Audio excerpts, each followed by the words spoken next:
In the realm of cosmic enigmas and spiritual odysseys, few tales are as provocative and perplexing as the claims of Michel Desmarquet. His narrative transcends the boundaries of ordinary existence, plunging into the depths of interstellar travel, higher consciousness, and the mysteries of our very purpose in the cosmos. The story unfolds with an ordinary man, allegedly whisked away from Earth by beings from another distant planet named Thiaoouba. What follows is a journey not just across the vastness of space, but through the intricate tapestry of existential questions, ancient civilizations, and the delicate balance of life in the universe. This case file join the theorists as they traverse the astral anecdotes and celestial claims of Michel Desmarquet in The Thiaoouba Prophecy.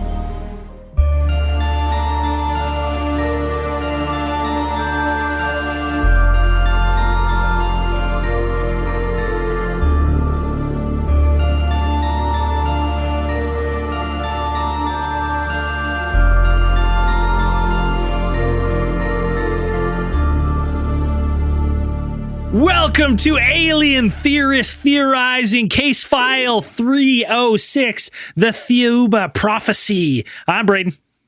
I'm Dan. And I'm Andrew. And today we have with us the subject matter expert of the Thiaoouba Prophecy, certified court interpreter and Chinese translator Samuel Chong, who was instrumental in actually arranging for the Chinese publication of the originally printed in French book, The Thiaoouba Prophecy, The Golden Planet, which was written by one Michel Desmarquet, detailing his experience as an abductee by a race of extraterrestrials who just pretty much dumped a ton of knowledge about the universe, philosophies of life, and also the origins of humankind. And Samuel's going to help us discuss, take us through some of those ideas and those themes that are featured in the book today. So welcome, Samuel, and we're happy to have you here today. Yeah, thanks for having me here. So it's like we have tons of questions about, a lot about this book. The first one for me, like kind of on the topic, is like, how did you find this book, and like what got you started down this journey? Because it seems like you found this and you've dedicated your life to it.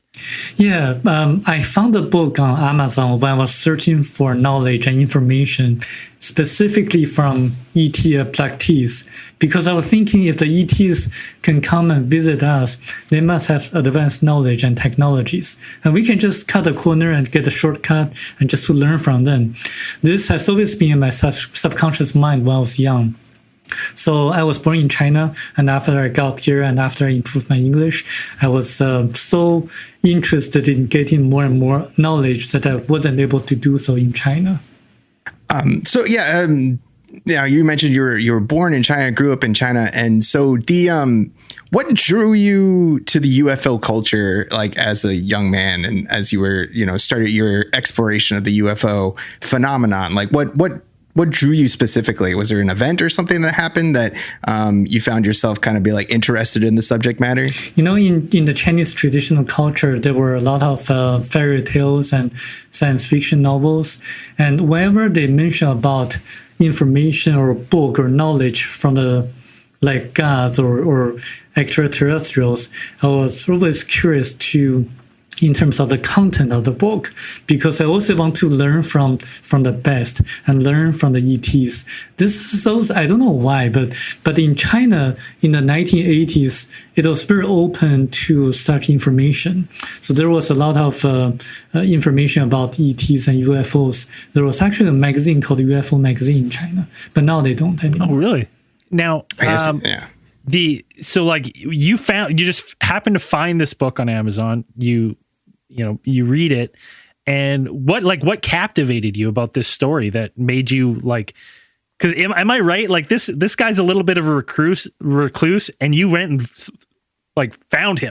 Yes. Like what drives a person to do that? That's what I'm curious about. When I was reading the book, I thought, oh, this is just another E.T. contactees book with information, general information, philosophies, and that's so out there and no one can prove. But this book has specific and verifiable facts that I was able to verify and do a lot of research on that. Specifically, it talks about the tomb of Jesus in Shingo Village, Japan, Shingo, Japan. And that really surprised me a lot because we always believe that Jesus was born in Bethlehem in Israel, and then he probably went to India somewhere, but no one mentioned about him being present in Japan.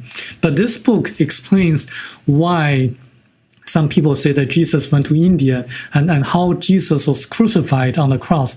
And the reason of him coming here to earth and to really bring us his teachings. And the reason why there's a tomb of him in Japan. So this book connects all the dots. I was a Christian, kind of so-called Christian, going to the church, but I never believed a single word in the Bible until I read this book. And the reason for me going there to find him, to track him down, was that in the postscript of the book, it says there are more incredible things that he was not allowed to write about because we were far from understanding them. That got me extremely kind of curious and a little bit anxious because this book already contains so much information, incredible information about who built the Great Pyramid of Egypt, what happens in the Bermuda Triangle, why so many people disappear in the national parks, and what are ghosts. So much information, and what's more incredible about it, and that he couldn't write in the book. I was determined to learn about it. So that's the main reason for me to track him down. So we've definitely talked, like we've touched on David Politis and stuff like that in the past about the national parks. Can we get into that a little bit? Like, so what exactly does he share in the book? Like, what happens to these people?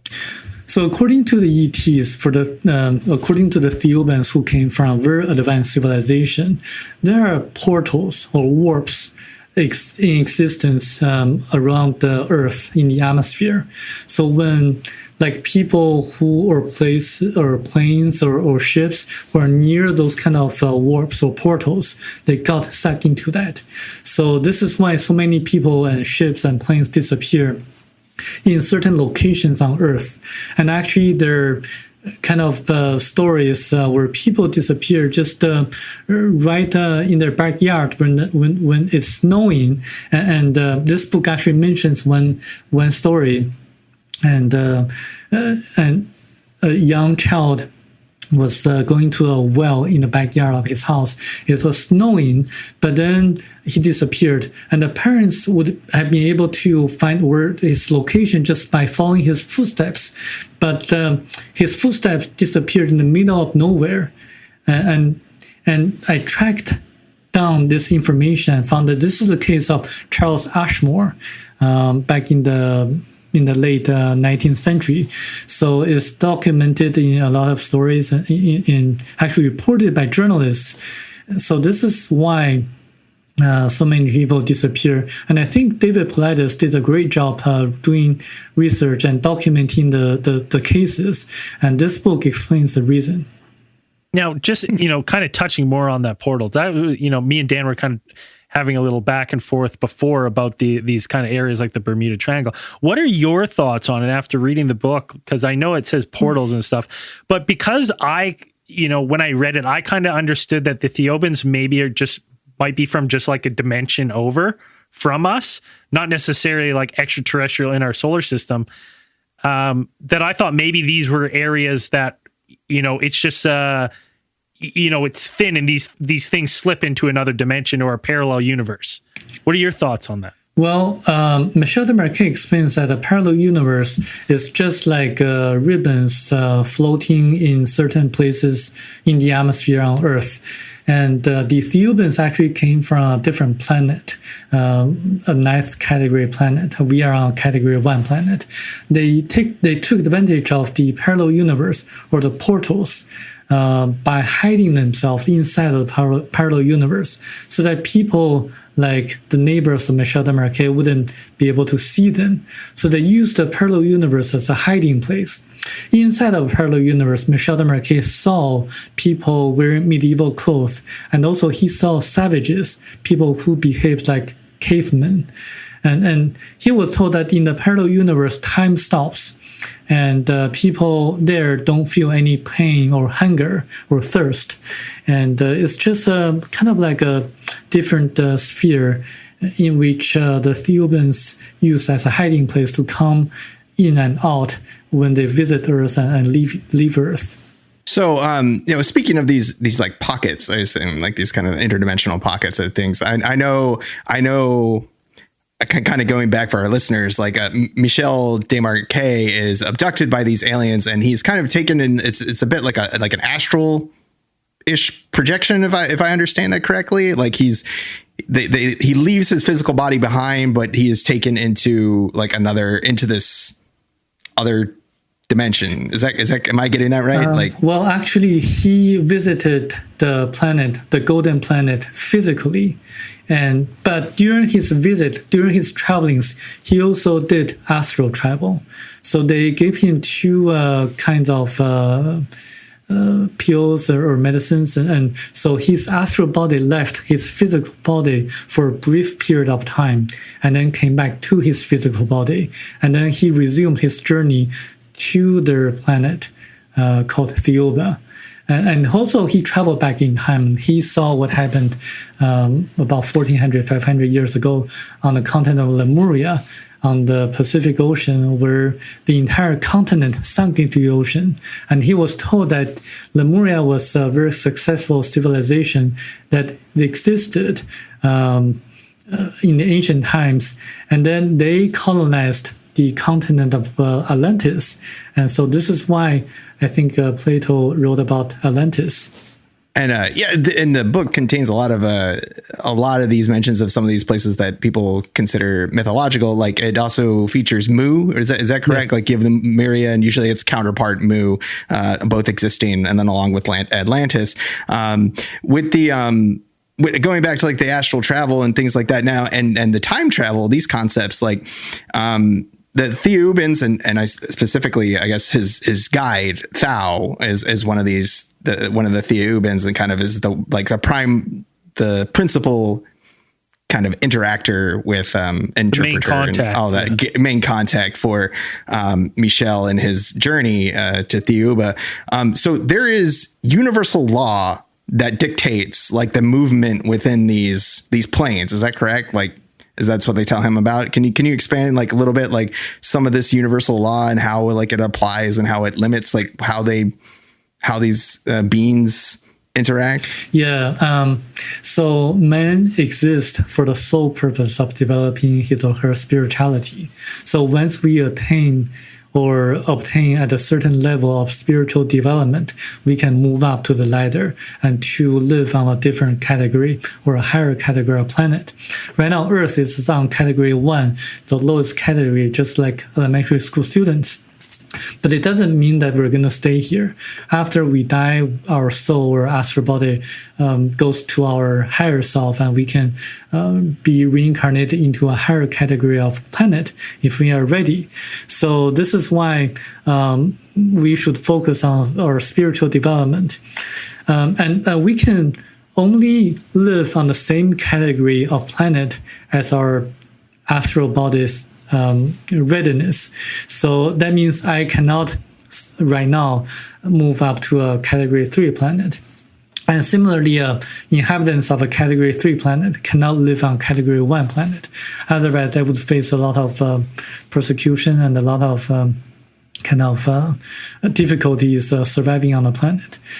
Actually, this is a very controversial issue, but I have to point it out that the Hebrews originally came from a category 3 planet, and they accidentally because of malfunctions of their spaceship, came to Earth about 12,000 years ago.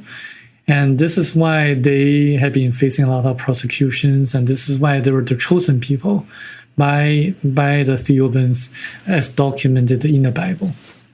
Yeah, this concept's not all that going through this book is not all that alien to me personally. Like now, this book is presented now. There was some confusion about the categorization of this book. Like it is also considered in some places it's fiction, and then some places it is like autobiographical. Like how is it classified when you had it published in China? So in China, in order to pass the censorship over there, we have to categorize it or classify it as a science fiction, because a lot of people won't believe anything written in the book. So as a science fiction story or a novel, then the government would have no say to the content. But in Taiwan, it's published as a nonfiction, as in other countries like Japan, South Korea, Australia, and here in the U.S. Well, I know too. There's some really good science fiction works coming out of China now, like the three body problem. I've read that one's phenomenal science fiction. Do you like kind of attribute that, like, because I know I heard in another interview that the book is doing very well in China. Do you kind of attribute that to, like, it seems like the Chinese people do have like a love and an interest in the science fiction? I mean, if it were a book of science fiction, then I wouldn't think that it would have sold so well in China. A lot of people do believe in the content of the book, in what's really happened to Michel Desmarquet.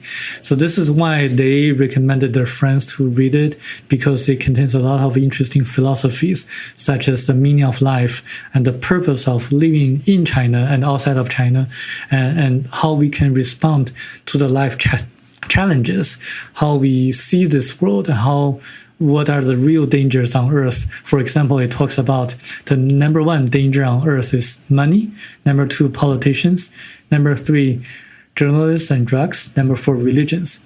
And that actually resonates to a lot of people in China and outside of China. So I think that's the main reason why a lot of people want to read this book. Well, none of that is fiction, so... Yeah, I mean, all those things do cause a lot of problems. So it's it's speaking a lot of truth. One of the things I was interested in too is when I was reading this is, like you said, if you're not ready to move on to the next world, or your higher self isn't ready, and you're reincarnated. Like that's why, like Michel, when he was abducted and taken, they showed him like his past lives, and he had lived tons of different lives as different people all over the world, as miners, different trades, different professions. At one point, I if I remember correctly, he was a queen. Yes. Right. So that was an interesting thing to me, because it's like it was an interesting thought I had, that there is no real, you could be a miner and then still come, be a queen in one life and then come back as a miner, because you're still just not developed enough to move on to the next life, right? So it's, you're never really sure how many times people have kind of gone around. Is there signs, like having talked to Michel, is there signs from certain people that are ready to almost make that next leap to the next world? Well, the reason why Michel Desmarquet was like a miner and also a queen was that he, as anyone else, also has to do the same thing, is that he has to experience everything through different reincarnations, through different lifetimes, the different roles that we have to play in life. For example, I'm a Chinese translator and certified court interpreter in this lifetime, but in the next lifetime, I might experience being a beggar. And in my next lifetime, I might experience being the richest person on the planet, like Jeff Bezos or Bill Gates. So we have to experience everything, and to experience and know how to respond to the different scenarios, and how to be more spiritual. It's like playing bridge, the card game. It doesn't really, like, you can have a lot of different kinds of cards, and it depends how you play. You can always win, and no matter how good cards you have, and no matter how bad cards you have on your hands. So it really is a learning experience. So when we experience all the different roles we play in life, and hopefully we are able to accumulate sufficient spiritual lessons, so that's when we can move up the ladder and move to a higher category of planet. So going along with each one of these planets, like there was an interesting concept that I found in the book was the idea of the psychosphere, that each planet around it is surrounded by this type of it's described in the book as like a cocoon of a type of energy, like a certain type of nondescript that it turns at a certain amount, like a certain frequency, and then this records every single thing that happens on that planet. Is that right? Exactly. So when a planet is created, there's a kind of a cocoon that rotates at 7 speed of light, recording everything that happens on the planet in a very unique form, similar to the holographic film that we see. So it's like a 3D holographic experience that Michel Desmarquet was told about, and he actually visited one of the scenarios that happened in the past. So it also mentions that the U.S. government was trying to develop a time machine, and they were experiencing difficulties. So remember, this book was written in the late 80s. So it made me remember or kind of think about the Philadelphia experiment that happened. Yeah. That one well. Yeah, we were very well aware of that. Those poor sailors that fused to that ship. And this book, the Thiaoubans actually are telling the U.S. government scientists and not to focus too much on the wavelengths, but focus their attention on the vibrations. So if they match the vibrations at a speed 7 times the speed of light, they're able to create this kind of a time machine to visit the past. That kind of brings up an interesting point that you said they're talking with the American scientists, because there's, conspiracy theories, and people say like Eisenhower has met with aliens, and, the various alien groups have been working with US, and allies for a long time.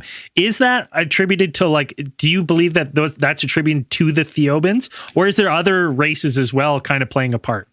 Those are definitely not attributed to the Thiaoubans, because they always try to do good things behind the scenes. They don't interact with U.S. presidents because they believe that it's just like parents trying to teach their children a basic principle.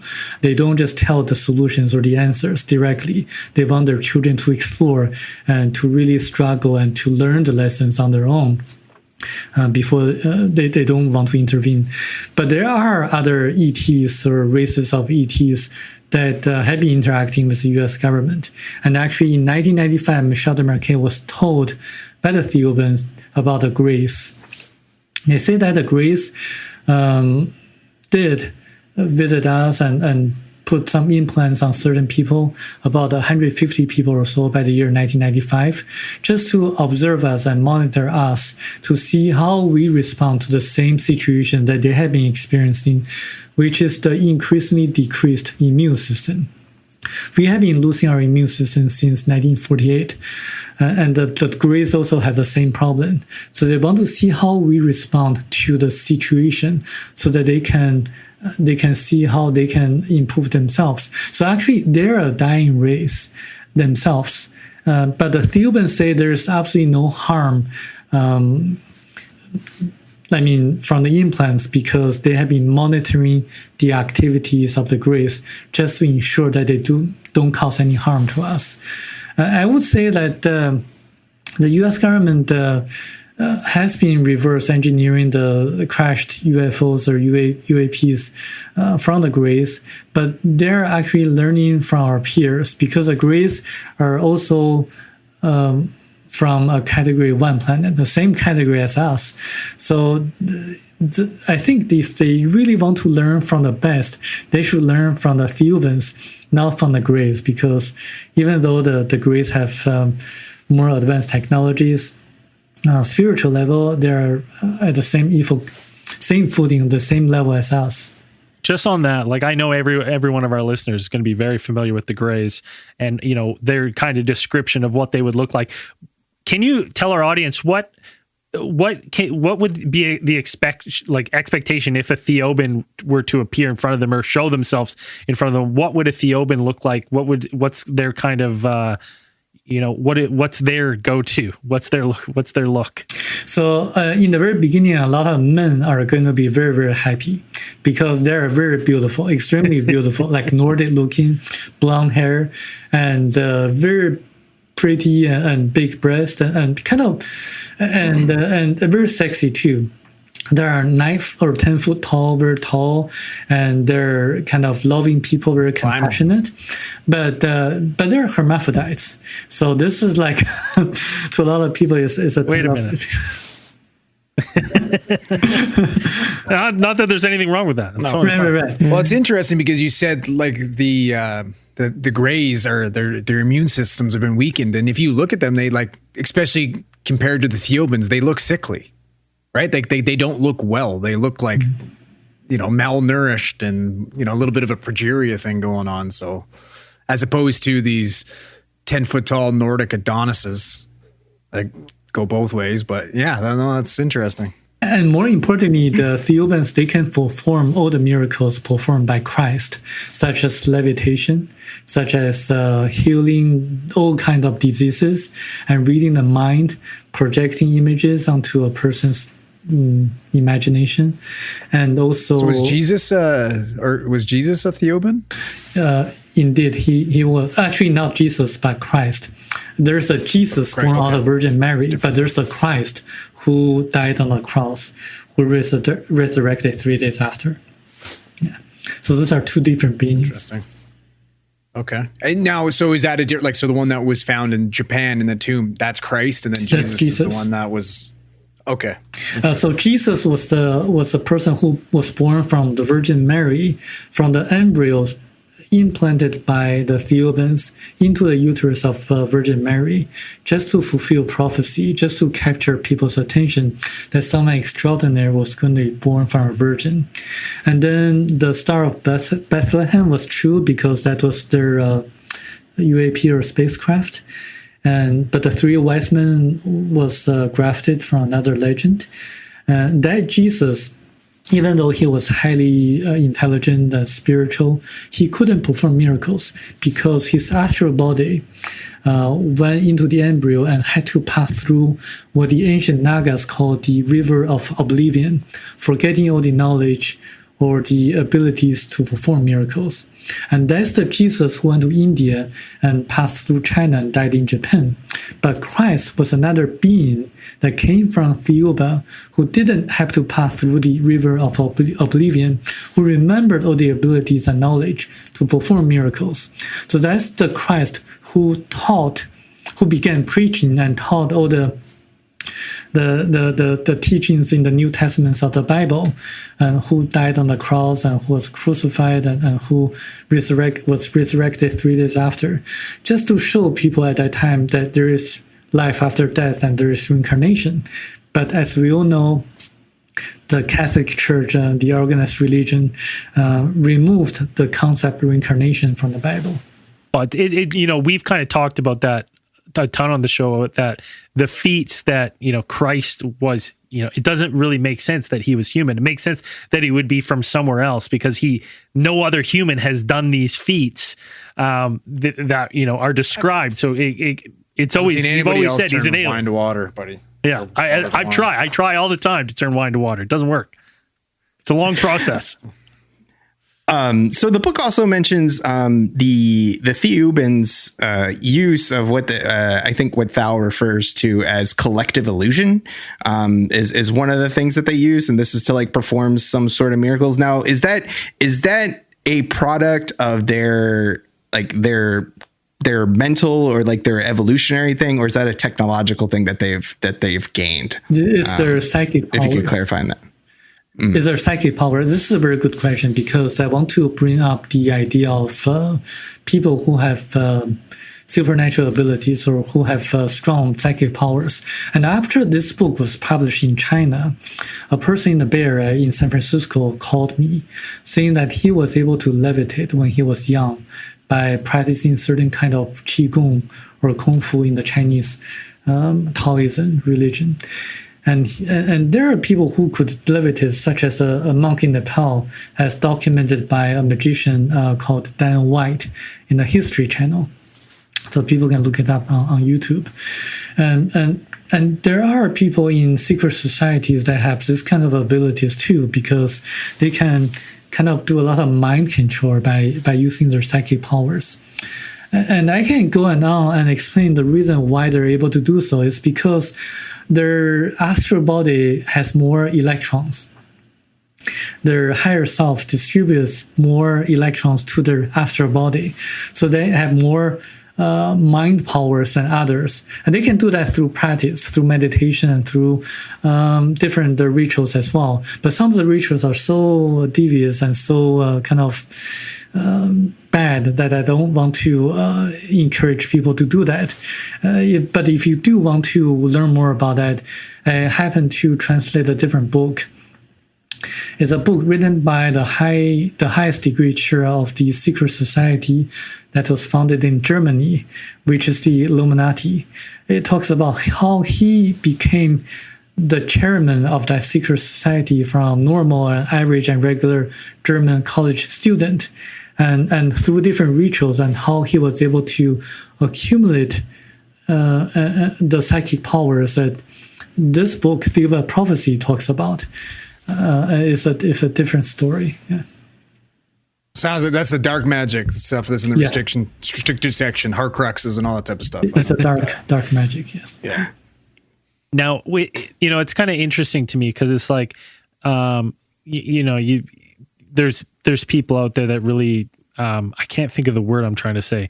What is it when you're, Dan or Andrew, when you're thinking, you're like really putting your mind to something and you're trying to will it and manifest prophecy? Manifest it. And people always preach, if you manifest these things, they will come true.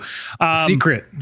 And that's the secret, is that manifestation. But maybe that's because some people have their higher self that they are more in tune to manifest these things unknowingly, and then they're preaching to everyone else. You got to manifest it. It works for me, but maybe that doesn't work as well for everyone else.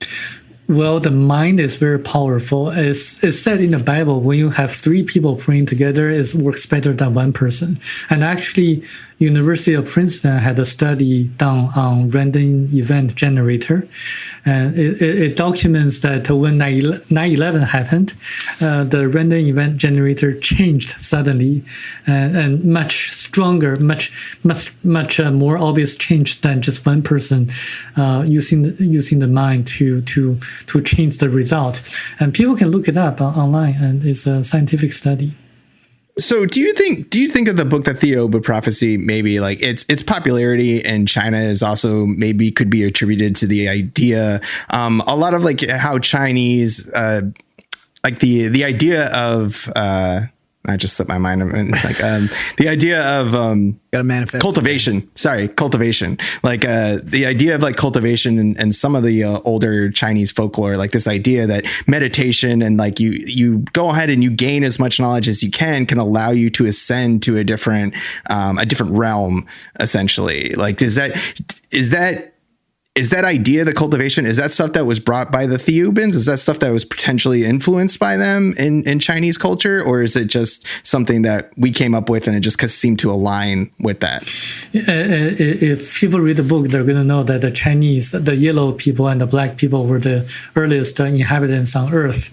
And I think the Chinese culture has a tradition of using meditation to improve one's knowledge and spiritual awareness. But unfortunately, in the last few decades or so, people have become more materialistic and focusing on material wealth, attributing to the current government. But I think the real reason for the book being very popular in China is entirely different from the book being very popular in Taiwan. In China, people have this kind of yearning and to obtain knowledge about spirituality. But there's a vacuum because the government has been so strict on what can come into China, what can be published in China. So there's a vacuum that this book fills the desire or the wishes of the public. But in Taiwan, it's a different story because people have this kind of traditional Chinese culture already. So they want to use this book to kind of verify some of the philosophies of Buddhism and Taoism. And so for different reasons, this book is popular. Now, one thing I have to ask you about, because I was so curious. So you read this book and you searched Michel out. You found him, right? Because you wanted to. How did that come about? What made you decide to go track him down? So just want to learn everything that he knew but couldn't write in the book or didn't write in the book. So I began searching online and I found that some of the tourists who traveled to Vietnam accidentally found him. But they refused to tell me exactly where he was located. So I only knew the island where Michel Desmarquet lived on. It's called Foucault Island. And I flew to that island and showed one of the pictures that the tourist posts online, like a bungalow where Michel Desmarquet was living at that time. And the taxi driver said, I'm going to give it a try and to find that bungalow. And at the second try, he found it. And that's when I was told Michel was having an afternoon nap. And I waited until he appeared. How long did that take then? From the airport to where he was. Yeah. It's about like 15 minutes or so. Wow, that's crazy, man. Like, found him that quick? You had no idea. How big is this island? Yeah, it's very close. It's not the island. The island itself isn't too big. I've been to it before, but it's just fascinating to me that like you've read this book and then did your own investigation to track him down. Tourists were like, he may be here, and you, with using a picture, found the bungalow that he was at. What did he think when you showed up? Like, what was his thoughts? He was really annoyed and unhappy of seeing me because he was a very private person. He didn't want people to look for him just because of the book. Accidentally, yes, but not for the book. So when I began asking questions about the book, and he just was very annoyed, just said, read the book, and one more time, and until he found out that I was Chinese, and then I could help him to get a book published in China and to follow up with a publisher. And that's when his attitude changed, and I was very eager to cater to his wishes and to hopefully he can just tell me what he didn't write in the book. Can you share some of the stuff that he didn't write in the book? Yeah, on my first trip, he didn't tell me anything. He was giving me a task to get the book published in a Chinese-speaking country. And after the book was determined to be published in China, he wrote me an email saying that they can visit him for a second time. And that's when he was able to tell me that one thing he didn't write in the book. That's what the one thing he mentioned in the postscript. It has something to do. Actually, I wrote an article about it, giving as many clues and many hints as possible for people who want to know about it. Michel Desmarquet told me that Tao told him and to tell me not to reveal it. So I cannot just reveal what it is, but I gave many clues. The title of the article was... Man, this is like Da Vinci Code. Yes. It's like Da Vinci Code. We got to... I'm intrigued. The title of the article is The Second Coming of Christ, or Jesus, or Christ. And people can kind of use the clues in the article to find out what it is.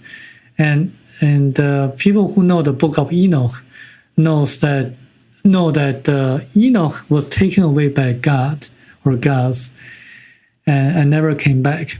Michel Desmarquet believed that Enoch was taken by the same group of ETs, the Theoubans, to Thiaoouba, because the descriptions in the Book of Enoch are very similar to what he personally encountered. And the great-grandson of Enoch was Noah, and Noah was told to build an ark. And And some people estimate that between Enoch and Noah, there were like between 40 to 60 years of time in which Noah was told to build an ark. So you can do the calculations and to find out. All right. Well, our fans, get on that. Let us know. I want our fans to dig in and find this stuff out. So Enoch was told to write a book. So there's a book of Enoch. And Michel Desmarquet was also instructed to write a book. So there's a book of Thiaoouba Prophecy. So yeah, so we bring in the Enoch, and there's a lot of connections to the Bible within the Thiaoouba Prophecy itself. Like there's a lot of connections that are laid out before us for this thing. But it's also like a lot of it has the like a biological root to it as well, because there is some emphasis in parts of the book where they talk about how the pineal gland is like integral to our development of psychic powers, or it is part of that. Can you expand a little bit on what role that plays?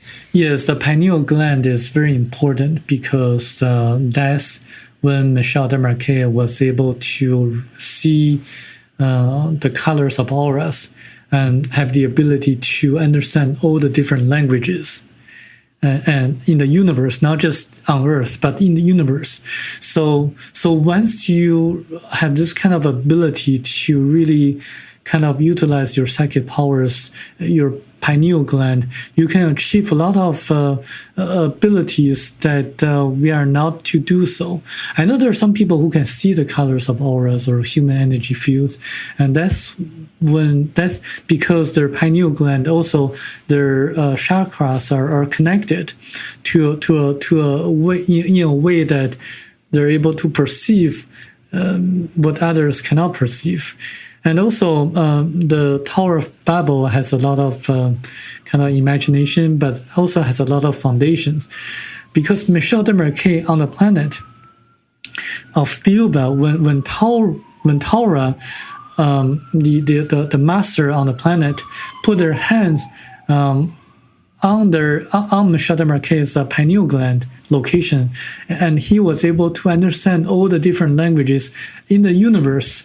So you can see that telepathy is a way to communicate, but also being able to understand all the different languages is another ability that Michel obtained, but lost after he came back here. So when he comes back, like when he gains that knowledge and comes back, does he lose that knowledge because he has to cross the river of oblivion again when his body comes back, or how does that work? How does he lose that knowledge? Well, he lost the ability to see auras, and he lost the ability to understand all the languages in the universe, because they only gave him the ability for a brief period of time for his learning purposes. Because according to them, he didn't have this kind of ability before going there, and he shouldn't have this kind of ability after coming back. But he retained the knowledge or his personal experiences after he came back. But sometimes he would lose the memories, and he would not remember what exactly happened. And that's when the Thiaoubans or Tao helped him by uploading information to his mind, and he was able to remember everything that happened on the planet, and he was able to write in so much detail of what happened over there. Now, I know, like you were saying earlier, that the Thiaoubians kind of like to stay in the shadows a bit and help, like mysteriously, like a little bit passively, right? How do they feel about him writing the book? Like, did they want him to write the book and tell their story? Or is this something you think that might have upset them because they're, trying to stay kind of, unseen and unheard? Yeah, they really want him to write a book and have someone to promote, have a lot of people to promote the book. Not just me, but a lot of other people to promote the book, so that more people can really know the purpose of life and know what's really going on around the world behind the scenes, behind the front stage that politicians play each other. And so that people can wake up and know how to respond to certain situations on Earth. And to really kind of through collective consciousness and actions, and to use nonviolent resistance to rise up against the tyranny. And they're doing so just trying to influence our actions directly, that indirectly. Hopefully that we can, just like children, being presented a textbook and to learn from the textbook on our own and to initiate our own actions in order to struggle and survive on the planet. So they don't directly intervene unless they have to. They actually intervened a few times in the past, such as the destruction of Sodom and Gomorrah, such as helping Moses to lead the Hebrews out of Egypt and Exodus, and also the birth of Jesus and the coming of Christ. And also they directly intervened so that during World War II, the U.S. government was able to develop the atomic bomb earlier than Germany, even though Germany was far ahead of the U.S. in developing the atomic bomb. And actually, I checked it out. You can look it up, like Dr. Heisenberg, a German scientist. He was almost developing successfully the atomic bomb for Hitler at that time. But he made a very stupid mistake, so that Hitler gave up the plan. So you can look up a lot of like details in this book and find evidence. They do intervene, but most of the time indirectly. So by having Michel Desmarquet write this book, they're hoping that people can wake up and see what's really going on. So, and I guess they've only, like, that's the only record we know of until what? Like, when did it come out? In the late 80s, like 87. So maybe they've intervened since, and we just don't know exactly what they've done because there's nobody to tell the story. Yeah, you are right on that. I don't know their intervention after the book is written. The other question I had is because, you know, they're kind of wanting to make sure people are spreading the word of how to live a good life and like the meaning of life and that kind of stuff. You know, and you talked about like the pillars of, you know, kind of negativity, the religion, the politicians, that kind of stuff. Is it just us, or is there forces out there working against the Thiaoubans, against us, or is it just like us left to our own accord? We kind of self-destruct in a way. That's kind of what I was curious about. Is there an opposing force to the Thiaoubans that are maybe have a counter idea of what should be going on?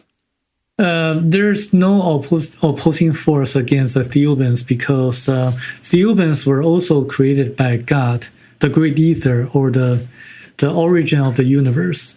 So they can go in and out of the great ether at any time.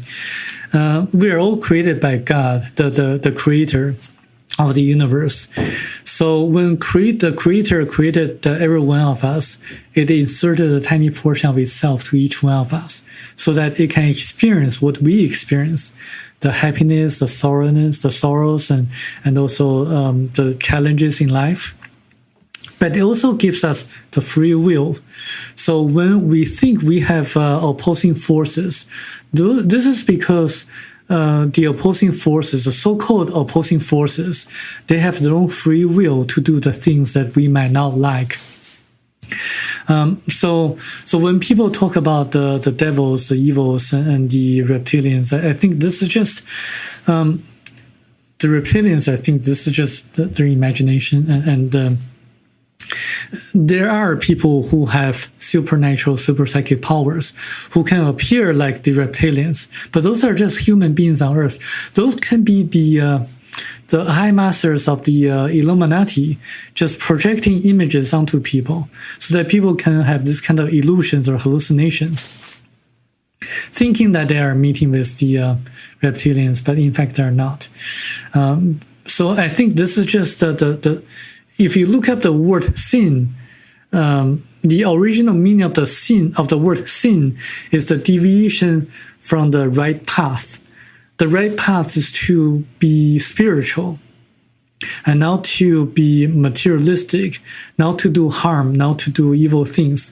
But people do deviate from the right path. And this is the original meaning of the word sin. And I think it's just our own actions, our own free will, causing a lot of deviations from the right path. And one of the things going back to the idea of you mentioned collective action and also along with what you just mentioned, the other types of extraterrestrials that present themselves, like Desmarquet had an interesting interaction in the story. He describes a meeting with another being. It's Archie Yes. from planet X, which is not the name of the planet. Like he was like they told him not to reveal the name of the planet. And Archie had an interesting anecdote about his race's like I guess their movement or what they did to kind of overcome their materialism. Can you tell us a little bit about that? Yes, Archie came from a planet in which one of the countries was a dictatorship government or having a dictatorship government. And it took only 4 people preaching love and spiritual development to change everything, because the 4 people preached in front of the palace of the government. And the 4 people were killed by the guards of the government. But then 6 months later, everyone learned about it and realized what was happening. They formed a collective action. They had a strike. So even the policemen joined the force, the doctors and all the people stopped working, just like the truck drivers in Canada in a few years ago. And so the government had to listen and cave and listen to the wishes of the people. And so this is when everything changed for the better. And similarly, we, according to the Thiaoubans, we are living in a world in which it doesn't really, it's not what it appears to be. Like people don't know. People only know that the Republicans are fighting against the Democrats in the U.S. and other parties are fighting against other parties in other parts of the world. But what they don't realize is that there are a few families running behind everything, behind the scenes, like the 12 families and whatever number it is. They're pulling the strings. If Republicans win, they win. If the Democrats win, they also win, because they control the parties in different countries in the world. And actually, I have a friend who has first-hand experience knowing those kind of people. And so the only way to make the change is just to follow the footsteps of Martin Luther King and Gandhi, using nonviolent resistance to have a strike against those families, those financiers. Because when we have a strike, like the common people, like me, we lose very little because we have little to lose. We don't have a lot of money. I don't have a lot of money. I have little to lose. But the financiers, they lose humongously, because they rely on our slave laborers to profit from us. They will lose billions of dollars if we don't work for them, if we have a major strike.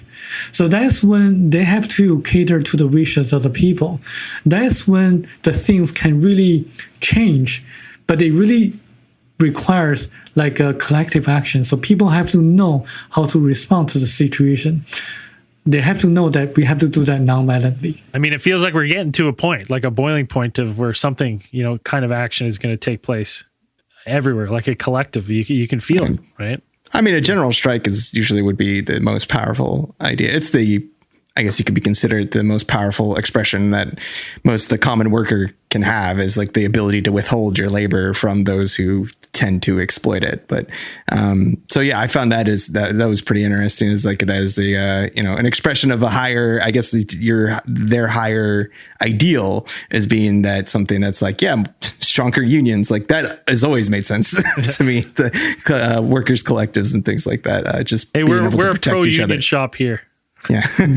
And also it has to be international effort, because the financiers are international, multinational, and transnational. So it has to be international effort. China, Japan, Australia will have to join force together. On that note, we're coming up to an hour here.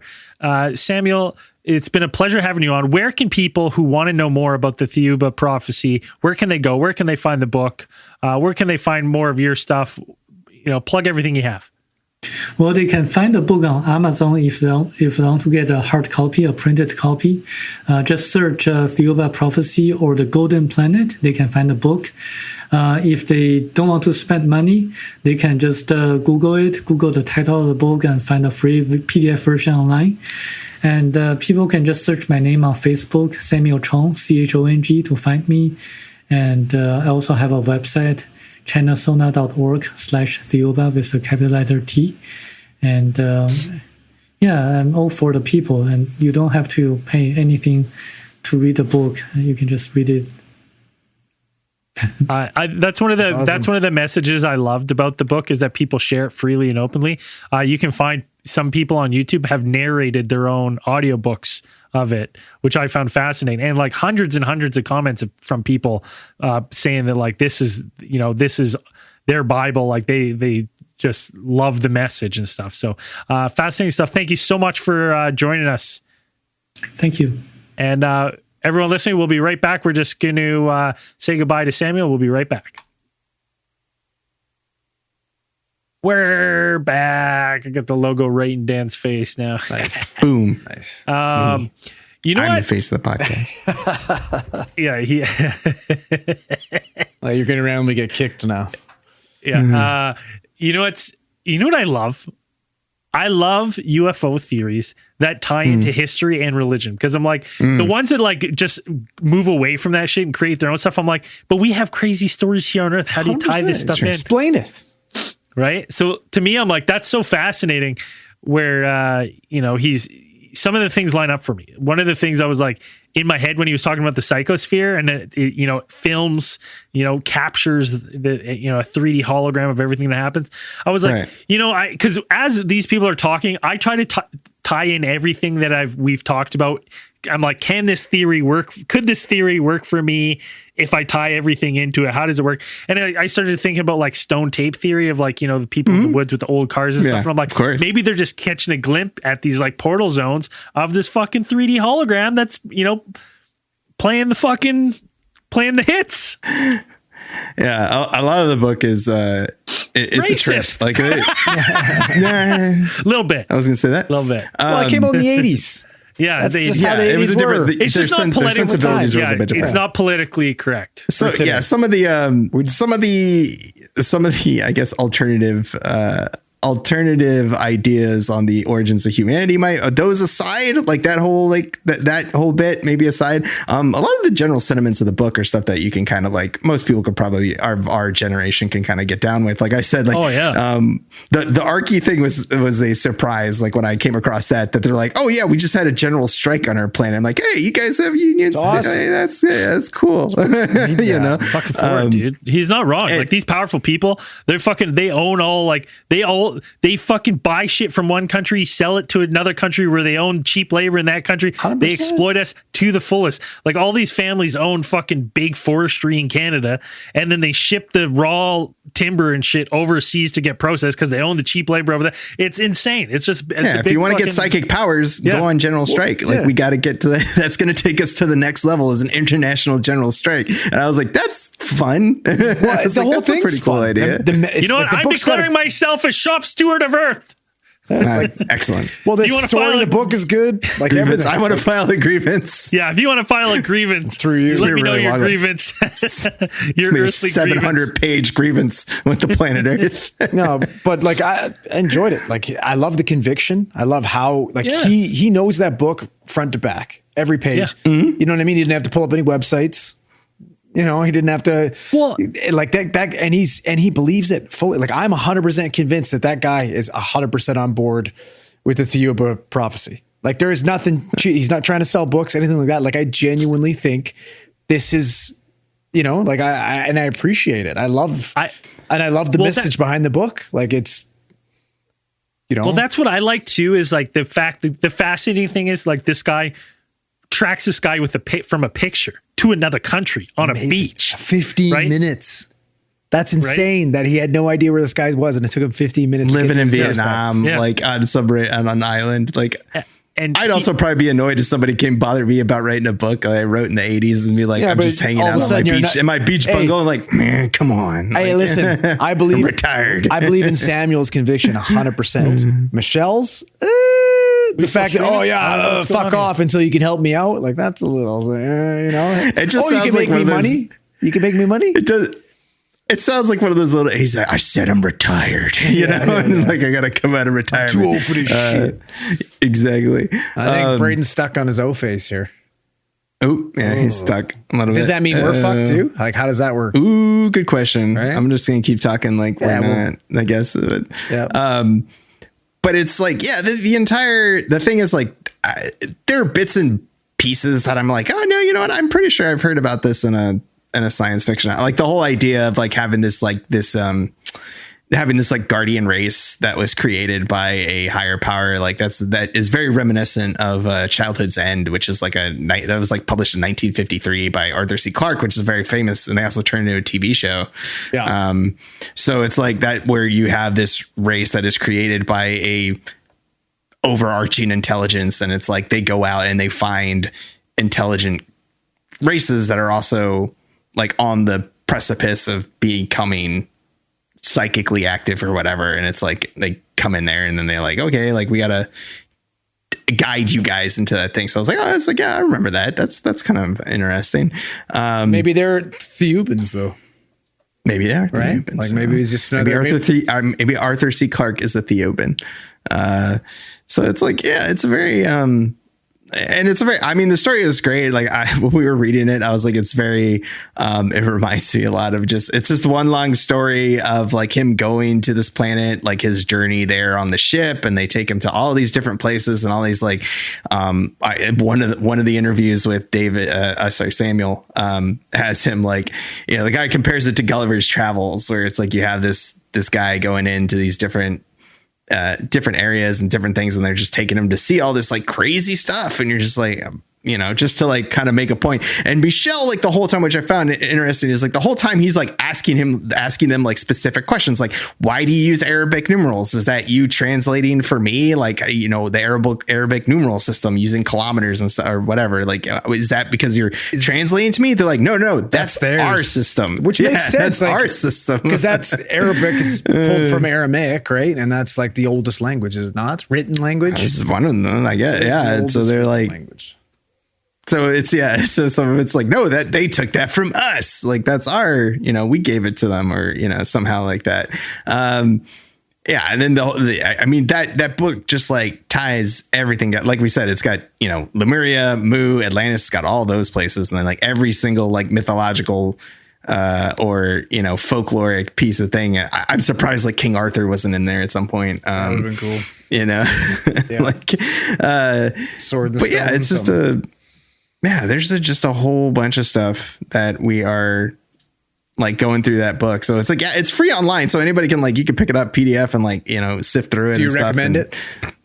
Would I recommend it? I mean, if you're interested in science fiction and you just want to sit down and kind of skim through it and stuff as a thing, I'd be like, yeah, sure. Just go ahead and go through it. It's, a lot of the sentiments are stuff that is like, I mean, kind of Samuel was saying, it's like a lot of the stuff that the Theoubans like overarching is like universal peace and love, which is, you know, very old style UFO stuff. It's like, that was always the, you know, when people are abducted by aliens, like, you know, we just want people to be normal. Like, don't blow yourselves up with nuclear arms. That's a big, that features prominently in the, the climate change like, too, right? I think. Don't pollute the planet. You know, you're essentially like, you are stewards of the planet. Captain Planet was definitely a Theouban.